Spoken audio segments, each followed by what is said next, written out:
Ammonia கசிவு விபத்தில் பலி எண்ணிக்கை 12ஆக உயர்ந்திருக்கிறது. கூடுதல் விவரங்களை வழங்குவதற்காக செய்தியாளர் குணசேகரன் இணைகிறார். குணசேகரன், விவரங்கள்.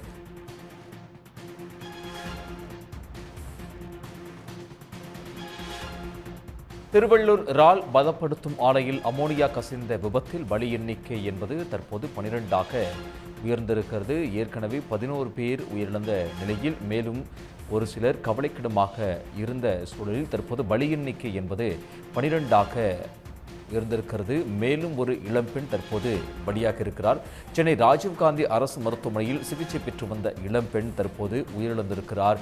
அமோனியா கசிவு பலி விபத்து என்பது தற்போது 12ஆக உயர்ந்துள்ளது. கூடுதல் விவரங்களை வழங்குவதற்காக செய்தியாளர் செந்தில் இணைகிறார். செந்தில், விவரங்கள்.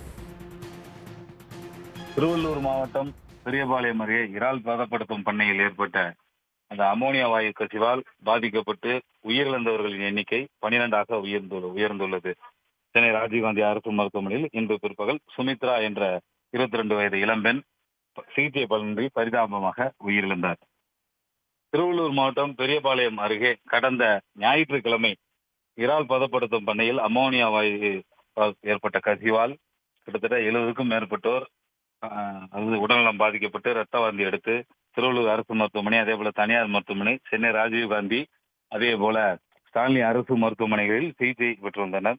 இன்று காலை நிலவரப்படி 11 பேர் மொத்தம் இறந்ததாக அதிகாரப்பூர்வமாக அறிவிக்கப்பட்டிருந்த வேளையில் இன்று பிற்பகல் சென்னை ராஜீவ்காந்தி அரசு மருத்துவமனையில் சிகிச்சை பெற்று வந்த சுமித்ரா வயது 22 என்ற இளம்பெண் இறந்ததாக மருத்துவமனை நிர்வாகம் தெரிவித்துள்ளது. தற்போது அவரது சடலத்தை பிணக்கூறு ஆய்வு செய்து, அதாவது DNA டெஸ்டும் எடுக்க போவதாக மருத்துவமனை நிர்வாகம் தெரிவித்துள்ளது.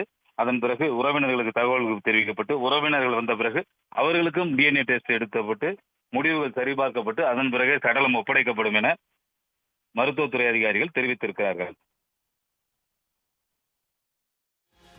செந்தில், தகவல்களுக்கு நன்றி.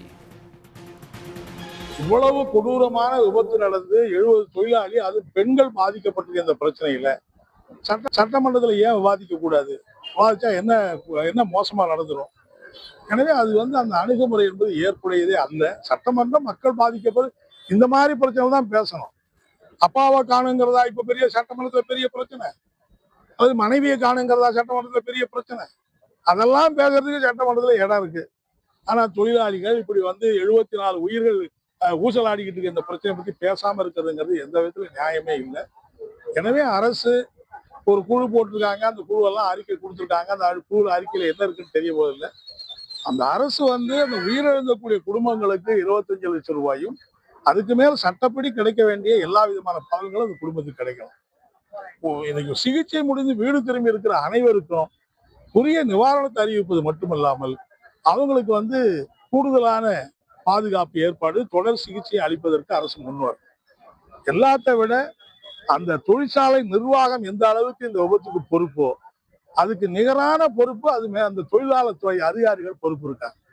ஸோ அவங்களுடைய கண்காணிப்பு இல்லாதனுடைய விளைவுதான் இவ்வளவு பெரிய கொடூரமான அடக்குமுறை, கொடூரமான கொத்தடி முறை செயல்பட்டு இருக்கு.